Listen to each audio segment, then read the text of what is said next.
Come in. Welcome. I'm E.G. Marshall. Welcome to the world of eerie imagination. The fear you can hear. Vendetta. The very word itself invokes dread and strikes a mood of brooding terror.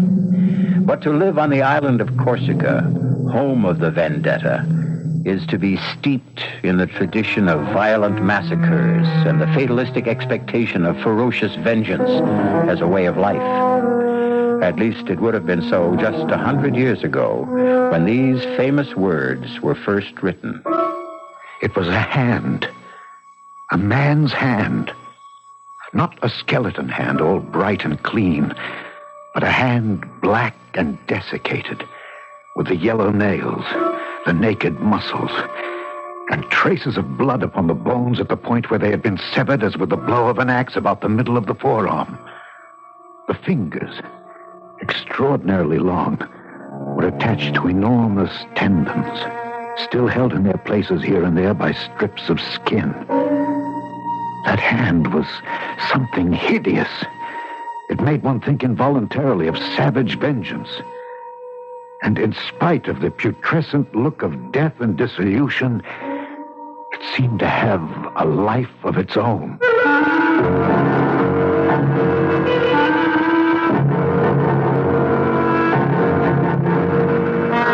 Our mystery drama, The Hand, was especially adapted from the Guy de Maupassant classic for the Mystery Theater by Ian Martin and stars Alexander Scourby. It is sponsored in part by new sugar-free Diet 7-Up and by the Kellogg Company, makers of Kellogg's Special K cereal. I'll be back shortly with Act One.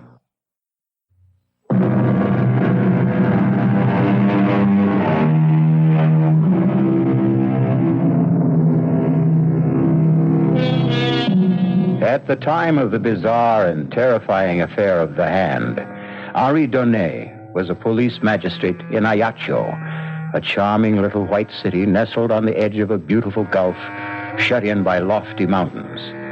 Most of the cases he had to investigate or prosecute there were cases of vendetta, but these were Corsican against Corsican. This affair of the Hand was alien against what? Something far more alien, perhaps supernatural. That was not until later, of course.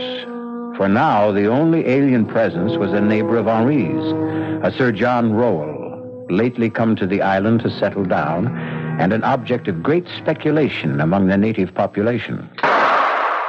Well, there goes my new neighbor again. Does he go hunting at twilight? No, Bernard. At least as a magistrate, I hope not. Well, what's he shooting at then? I don't know, Marguerite. We have no sharks. The wolves and other predators stay in the mountains, and he's not been here long enough to start a vendetta. Oh, I am not sure. Listen to that. Oh, no call for alarm, Doctor. I'm quite sure your services will not be needed. It is the same pattern night and morning. Well, Henri, then what is he shooting at? A target, I suppose. He's keeping his eye sharp. But for what? Ah, now, that is the question. Have you seen him? He is immense and very powerful. And he doesn't encourage visitors. He has 2 huge Alsatian hounds that look ready for the kill at a word. You are chief magistrate and in a far better position to judge him than any, Henri. What do you make of him? I don't know. His papers are in order. I've no reason to have any professional interest in him. Well, has he no one to share his loneliness? He has a manservant he brought with him from Marseille. No one else. There was a woman listed on the ship's manifest as his wife. Oh, his wife. Well, I never knew. Well, then, but no one seems to know that. In the months he's been here, no one has seen hide nor hair of her. I've watched these evenings myself, and I've never seen her move from the house. If, indeed, she is inside it. So you see, Marguerite, very soon, both as friend and policeman, I'm going to have to satisfy your curiosity, and my own, about the mysterious Sir John Rowell. For a while, however, I had to content myself with having a close watch set over the man. None of my people could find anything suspicious enough in his actions for us to make any move. But as the strange rumors about him continued and increased, I resolved to see the stranger face to face for myself. I made a point of going hunting every day in the neighborhood of his place. It took me a little while, but at last, one day... So, bien, Fernand, hold the point. You flushed him. Got him right under the Englishman's nose. Go fetch him, Fernand. Fernand, hold. Hold then. Whiskey! Down, boy, down! That's it. Good dog. Hold. Here, Whiskey, here. My apologies, sir. Your bird, I believe? No, not at all. I shot him right from under you. Sorry. I didn't know you were there. Nor I you. Allow me. I'm John Rowell. Yes, I know, Sir John. I am your neighbor up there on the hill, Henri Dornay. Pleasure. Damn fine shot. Sir John, will you accept the game as an apology for shooting over your field? That's very generous. I'll accept on one condition. What's that, Sir John? That you let me return the compliment and ask you to join me in a glass of ale. Good. I will be only too glad to accept.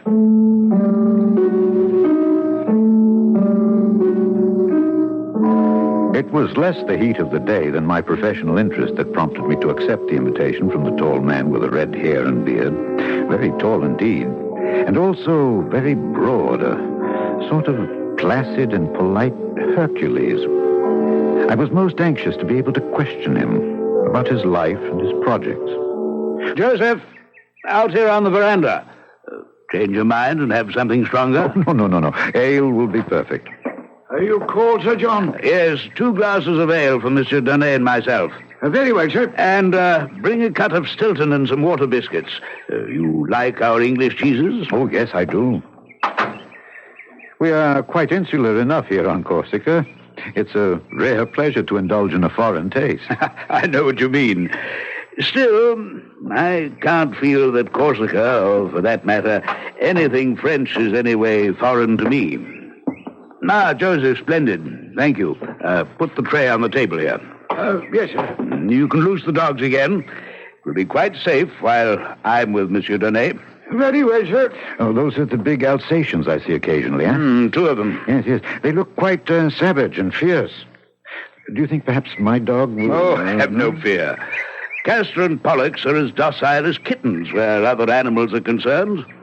They're trained as man-killers. Huh? And then... only at my command. Your health, Monsieur Dornay? To yours.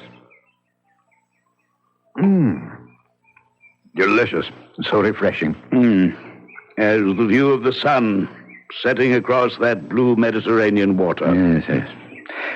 Does Madame Rowell also share your enthusiasm for your adopted island? Lady Rowell is an invalid. I hope to nurse her back to health here. Oh, if I could suggest the offices of my good friend, Dr. Forestier... If a doctor should be needed. Oh, forgive me. I had no desire There's to nothing to pry into. Natural curiosity. I must admit, I do find it hard to cast you in the category of a recluse. Oh, yes. I've traveled a great deal. Africa, India, even America. And as for adventures, yes, I've had plenty of adventures. Oh, yes. Big game hunting, huh? What? Oh, of course. I've hunted them all. Tiger, elephant, rhinoceros, gorilla. The name's a legion. Oh, all very dangerous animals. Terribly so. Not really. When you compare them to the worst of all. Oh, what? What else, Monsieur Dornay? In your profession, you must know him too. Man. Man himself. Wait! Sir John, come quickly! What on earth? Forgive me. I followed Sir John down the front steps of the veranda as he took them 2 at a time and disappeared around the corner of the house. I would have followed him further, except as chance had it. I turned my ankle quite severely on a loose stone after the bottom step. Stopping in momentary pain, the yelp and snarl of the dog suddenly quieted, and I was conscious of the squeak of the front door of the house.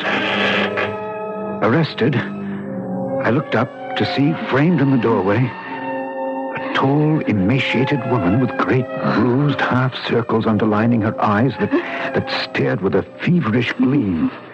She wore a long, loose, trailing peignoir and with one hand, she beckoned towards me while clutching something in the other close beneath her breast. Painfully, I limped back up the steps. Help me. Whoever you are, help me. Lady Rowell? Whoever I am, this side of the grave, help me. But how? By sending this letter. Post haste. Oh, but please, I beg of you on all our lives. Don't tell Sir John. I'm afraid, madame, Please, don't refuse me. You are my last, best hope. Hope for what? I cannot stay in case he returns, but please, I beg of you, send my letter. She was gone, like a wraith, as though she'd never been. But the letter in my hand was real enough. Before I had time to read the person to whom it was addressed, I found myself involuntarily concealing it in my pocket before Sir John, returning, could see it. Nor could I stop to ponder why my impulse had been to accept the lady's part rather than that of my charming and seemingly outgoing host. Why I chose to conceal its existence rather than reveal it. My dear Monsieur Dornay, pray forgive me. I'm most sorry we had to be interrupted. Oh, forgive me for not following you, but I turned my ankle. What happened? Oh, the curse of trying to maintain privacy. The curiosity seeker. A farmer from back in the hills named Deschamps, who passes by here on his daily route, for some unearthly reason came skulking round the back of the house and was cornered by the dogs. But what would he have expected to find here? Heaven knows. I've no secrets worth anyone's concern but my own, as I hope you believe. Or is your presence here today more than just a seeming accident? Are you concealing something from me, sir? For the first time, I was aware that he wore about his loins an American-style gun belt, and that low on each hip, concealed by the flare of his coattails, were two matched pistols with mother-of-pearl handles, on one of which his right hand rested lightly. The letter in my pocket seemed to burn through the lining as I tried to judge whether it caressed that handle by accident or design.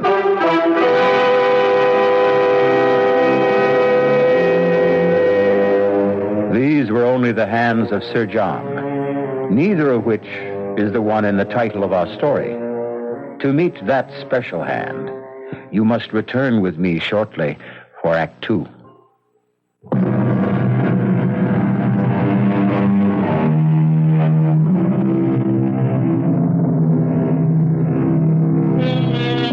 The huge red-haired and bearded Englishman towers over the small, dapper Frenchman.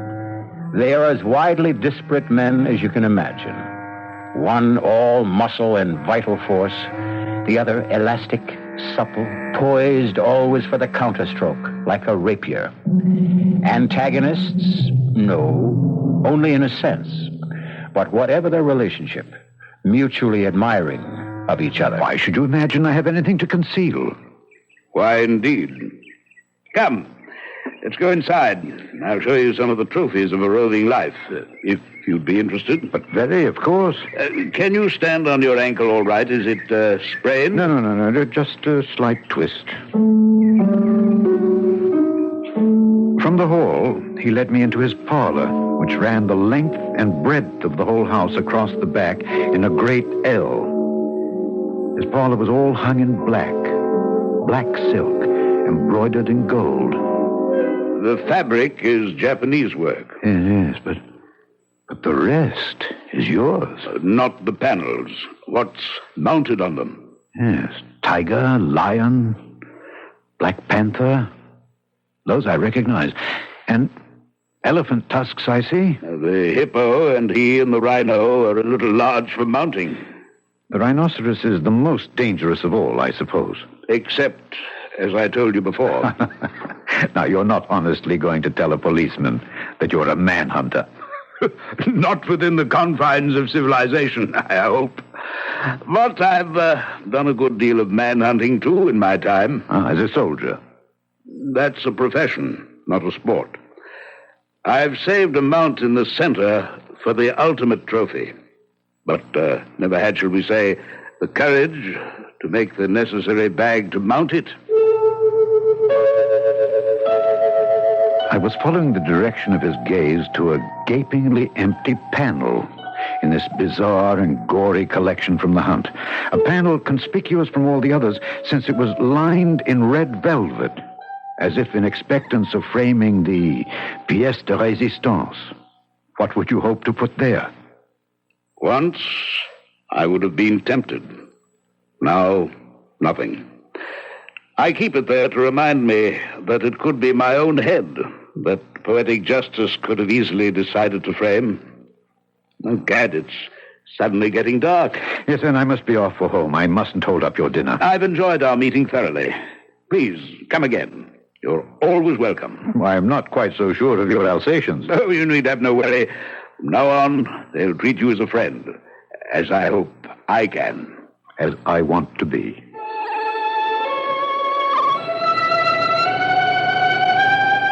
We shook hands, mine disappearing inside his huge one, my conscience stinging at me as I fought a battle between Dornay the man and Dornay the policeman. Climbing the hill back to my villa with Fernand frisking along beside me, I tried to tell myself I was only being practical, that I was giving myself time to make my decision. A decision that was tipped by the testimony I received from Michel Deschamps as I questioned him at the barracks the following morning.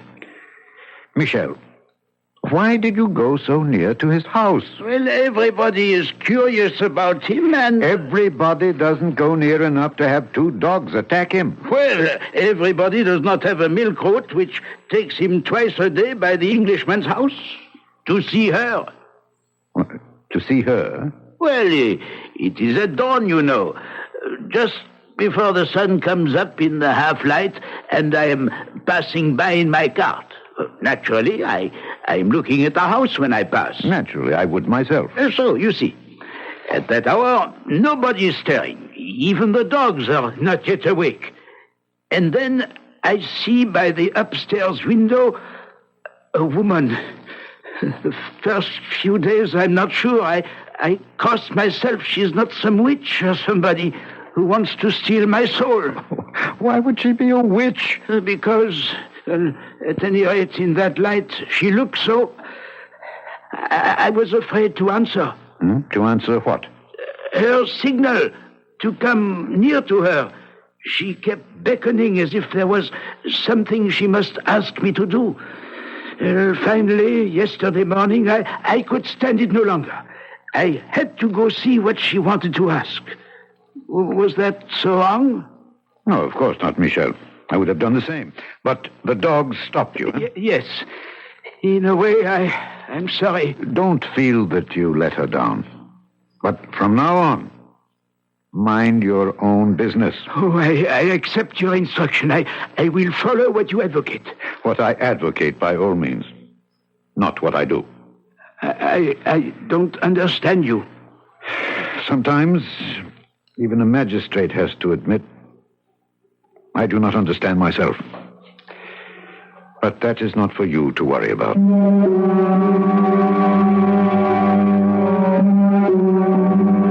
That very morning, there was a mail packet sailing. And I sent off the letter, quickly, almost surreptitiously, without looking at the address, except for the fact that it was to the United States of America. And I forgot it, I imagined. And the months went by. Oh, I do think it's very tedious of you, Henri. Madame Forestier. Oh, well, either for reasons of your own, you are protecting our most famous visitor from the rest of us, or, well, he has some hold over you to protect his precious privacy. He has no hold over me. Quite the contrary. But if he wishes to be private, I would be the first to protect his right. Well, on a small island like this, why should he have it any more than the rest of us?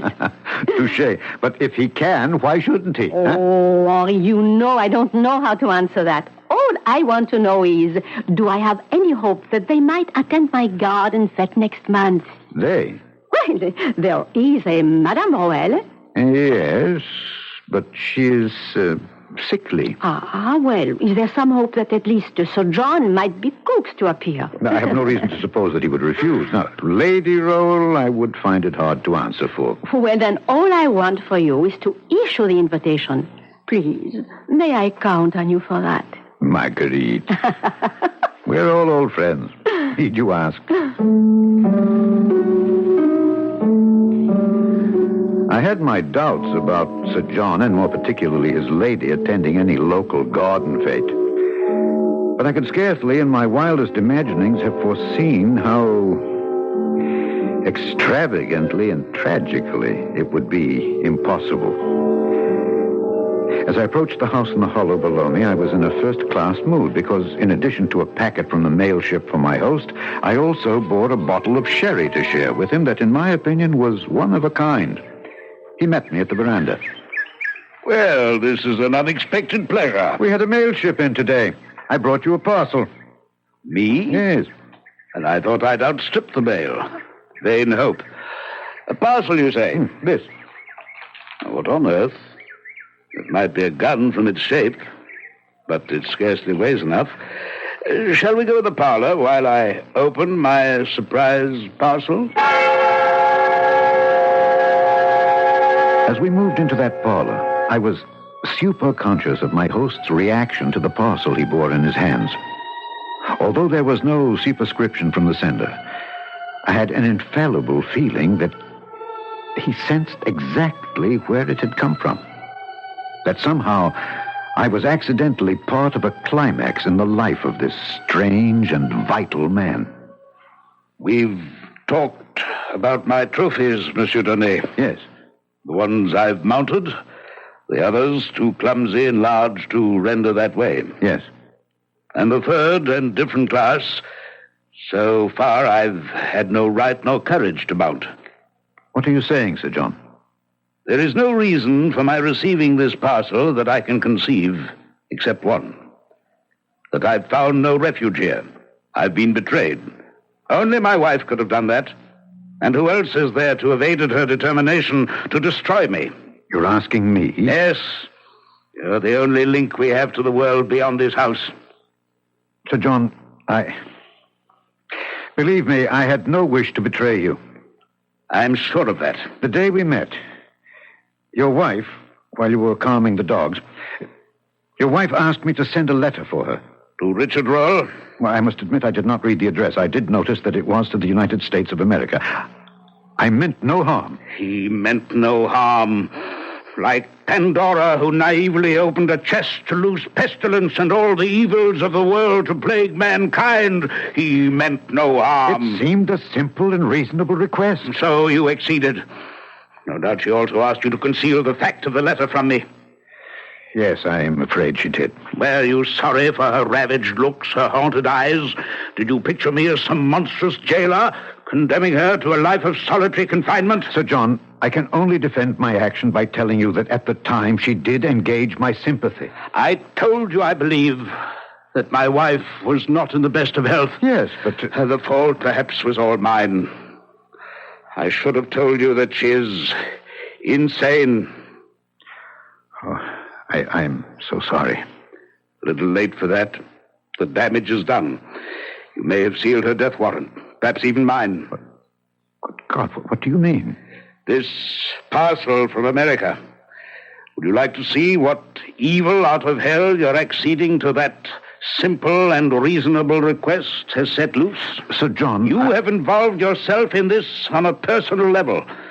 Now I want to involve you on a professional one.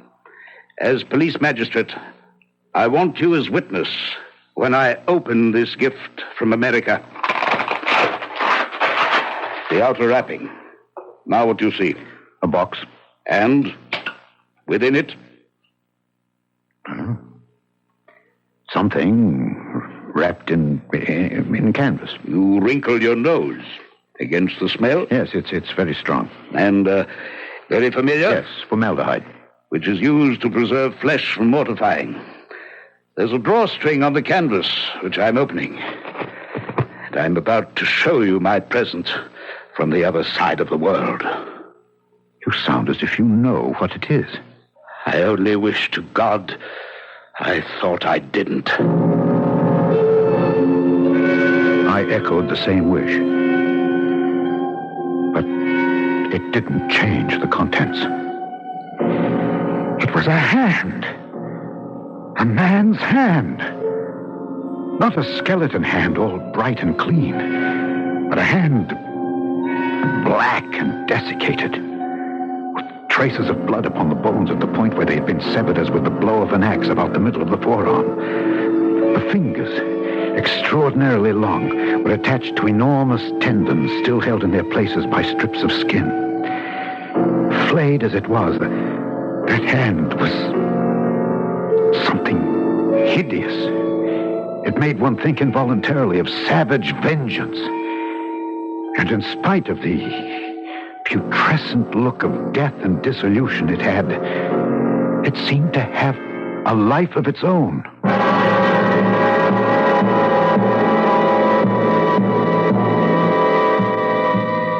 So now we see the embodiment of the title of our story. A poor choice of words, since nothing can be more disembodied than a severed hand. Whose hand? And why?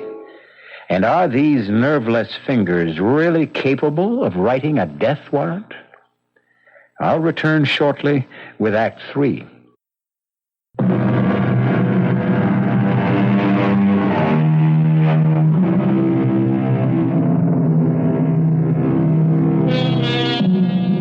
In sick horror, his stomach churning with revulsion, Monsieur Dornay looks at the loathsome object spilled on the desk between him and Sir John. In macabre fascination, his eyes seem riveted to the severed hand. It is only by a supreme effort of will that he is at last able to drag them away and up to Sir John's grim and haunted face. What is it? The hand of a thief. But why? Why is it sent to you? So that there'll be no mistake in my mind who sends it. You said before, Richard Rowell. A relation? My twin brother. Younger by less than an hour. As the firstborn, I acceded to the title. The barony was mine, and the living that went with it. Richard had nothing, except my bounty. Our whole life was a gigantic struggle for supremacy. He, because I denied it him. I, because I had to hold it. If you had everything and he had nothing, what chance did he stand against you? Well, I'm English, and I believe in fair play. I couldn't share the title, but I made sure the living was shared equally. I'm not ill-favored, and I'm exceptionally powerful and large. But Richard was taller by 2 inches, stronger by far, and a wild and darkly handsome man that stirred women to a passion beyond their senses. Until Claire. Madame Rowell? My wife, yes. Whatever her true name should be now. When we were married, my brother Richard emigrated to the States. And you have never seen him since? Oh, yes, I have seen him. I'd hoped for the last time. Will you forgive me now? There's been too much talk, and I must find a place to hang my latest trophy. To hang it?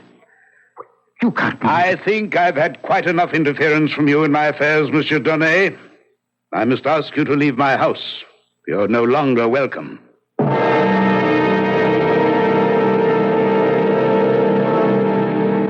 It seemed a long journey up the hill that night, for I did not climb it alone. On the way back to my house, I was haunted by 100 thoughts.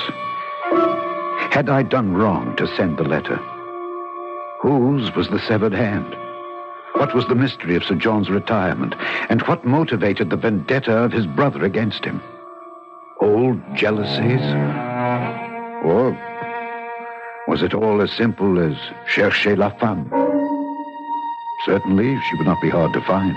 It must be the Lady Rowell, if a woman was at the heart of it all.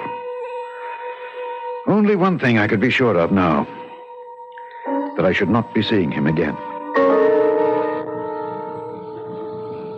But I was badly mistaken about that. Well, Joseph, what brings you here? Begging your honour's pardon, but Sir John asks if it would be convenient for you to wait on him this evening. Of course, when? If it would suit your honour, now would be fine. It suits me.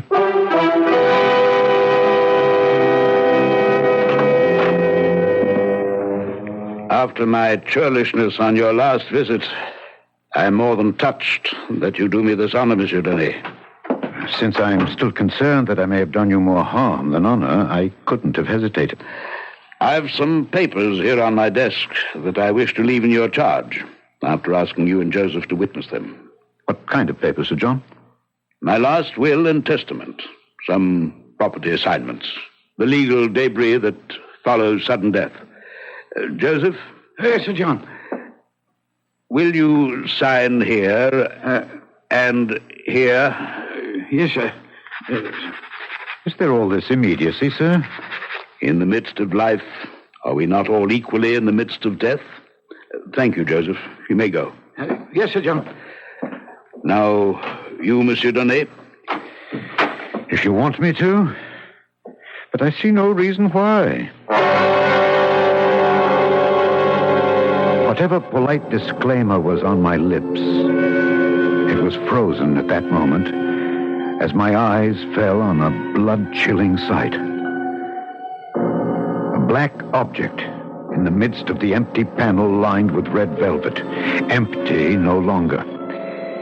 It was the hand, mounted now as the chief of all trophies.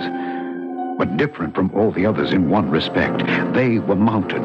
This was imprisoned. Round the wrist, an enormous chain of iron had been rivened about the foul relic, and this chain fastened the hand to the wall by a great ring, solid enough to hold an elephant in leash. Good God!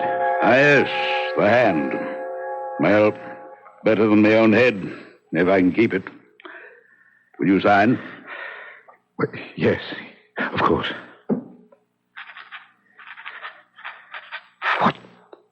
What is it, that hand?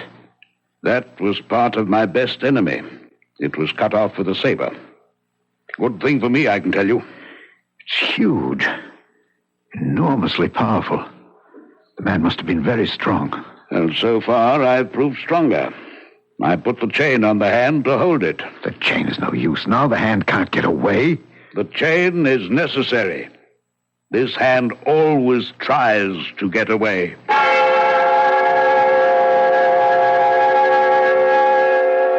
That night, I had a hideous nightmare.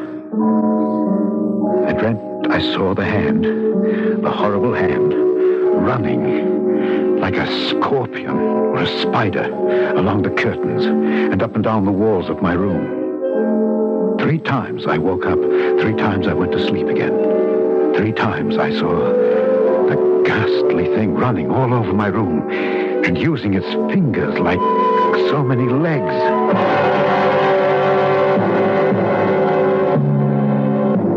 The next morning, I was awakened by the news that Sir John Rowell had been murdered during the night.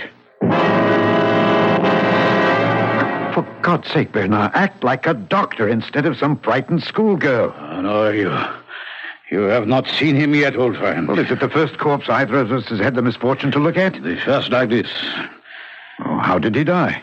The cause of death was strangling, but under what shocking conditions.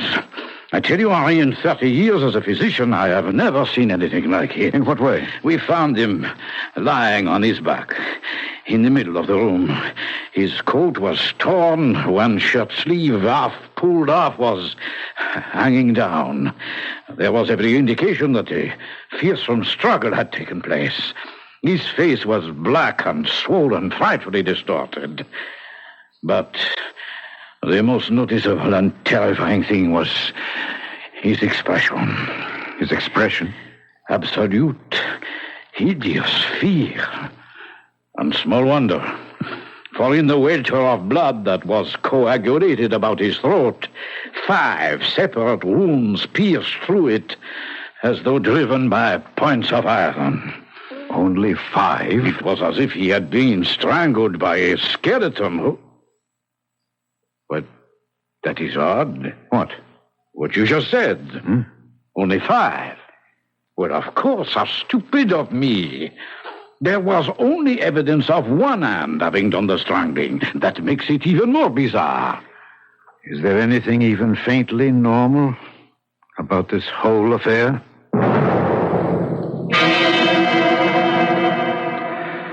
Now, Joseph, you heard no unusual noise during the night. Oh, no, monsieur le magistrate. You sleep where? Well, here in that little room off the kitchen there. And there was no sound from the dogs all night long? Oh, no, sir. Yet if a stranger had approached the house... Oh, those dogs would have torn him apart if he was a stranger. But they were quiet? You would have heard them if they had not been, huh? Well, I'm a very light sleeper. Yeah.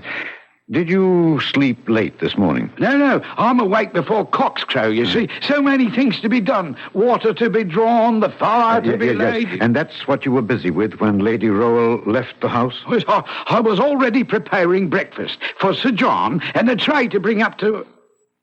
You see, that's why I was so surprised when she walked into the kitchen fully dressed. And what did you say to that? Well, it's not my place to ask. I just said, what do you want? And? Well, she said she didn't want anything. Just that she was feeling better. And if Sir John should ask about her, she was off for a little walk along the beach. Oh, that didn't strike you as peculiar? Oh, it most certainly did. And did she go towards the beach? Well, I would have thought so. I didn't actually check on it. Why? You're not aware that she's disappeared? Oh, no, sir. Well, we'll leave that for a moment. All right, then what did you do then? Well, once I had everything simmering like for breakfast, I went up to Sir John's room to assist him in his toilet. You were in this habit? Every morning, regular as clockwork. Continue. Well, he wasn't there, sir. His bed hadn't been slept in. Turned down just the way I left it the night before. So I became alarmed. Everything was out of sorts, you see. I see. And then you came downstairs and found him. That's right. Oh, covered with blood from head to foot. It just don't signify. What does that mean? Well, you knew, Sir John, sir, if ever there was a man built and ready to take care of himself, it was he. Why, he never slept without having loaded pistols or revolvers within arm's reach. And he knew how to use them. Yes. Have you any idea who killed him? Oh, no, sir. Could it have been Lady Rowell? Not a chance, sir. I met her once. She was a tall woman. No, but wasted away, Your Honor, and weak as a kitten. Then who? I don't know, sir. I don't even want to know. Neither did I. Or at least to check on what was in my mind. But I had a duty to my position, and I must admit a morbid drive to support my supposition. He was lying, just as he is now, on this carpet here? That's right, sir. His feet pointed in the same direction? Toward the door. And his head? As it is, sir. Towards the panel directly ahead of you. I felt a creeping sensation that lifted the hackles on my neck. I knew, before I looked, what I was going to see. The sight that I had fought against making a reality. At last, involuntarily, I lifted my eyes to the wall, to the panel where the horrible flayed hand used to be. It was no longer there. The chain, broken, was dangling from the ring. But even that horror was to be succeeded by another. As I bent again over the dead man, between his clenched teeth, I found one of the fingers of the vanished hand, severed or rather sawed off by the teeth about the middle of the second joint.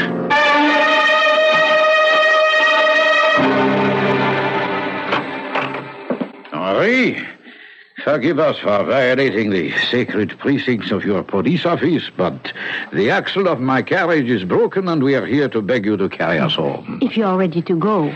I'm always at your service. And tonight, since it grows dark early these evenings, I will welcome company. But surely you're not still brooding over Sir John and his vanished lady? The missing Lady Rowell I can accept. Our gulf is beautiful, but the tides are treacherous, and her hold on life at best was tenuous. Perhaps she wanted to end it. The mystery of Sir John is something else again. Something best forgotten, I think. Yes. But it doesn't seem to want to be. Let me show you. Marguerite, forgive me. If you feel faint, close your eyes. Yes. Bernard, you remember you said he might have been strangled by a skeleton? Yes. Yeah. Might he have been strangled by this? Good Lord. So that is the famous hand, huh? Yes, if it were possible, such a hand could have made the wounds on its throat, but where did you find this? It was discovered last night in the cemetery on the tomb of Sir John Rowell.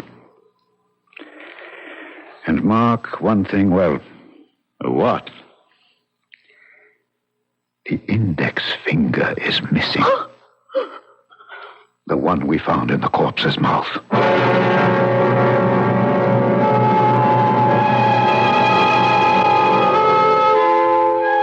The hand of a thief, Sir John Rowell said.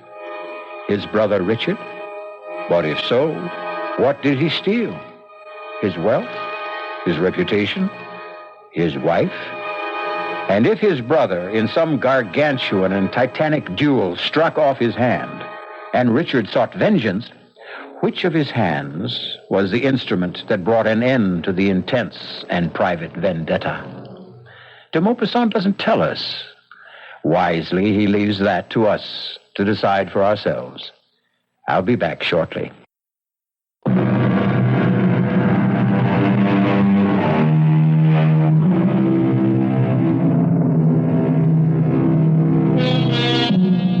I won't easily close my eyes tonight, for fear that my mind's eye will conjure up a vision of the black and desiccated hand with the yellowed nails, scrabbling like some loathsome crab across the floor, up and over my bed, and scuttling around the walls.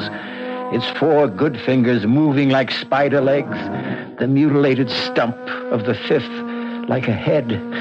Our cast included Alexander Scorby, Ian Martin, Mildred Clinton, and Guy Sorrell. The entire production was under the direction of Hyman Brown. And now, a preview of our next tale. Well, you must know. Elia must have told you. Elia's parents were gypsies, but he's not. But he hasn't forgotten, has he? What they believe, the gypsies. You don't mean that you... They believe in the living dead, the dead who refuse to die. You mean vampires? That is what you mean, isn't it? I never said I believe. But you let her sew the blackthorn into your coat. Well, I couldn't stop her. But why now? Why today? Oh. You don't mean... Mother? Marie believes your mother has become a vampire.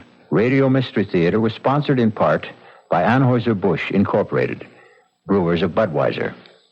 This is E.G. Marshall inviting you to return to our Mystery Theater for another adventure in the macabre.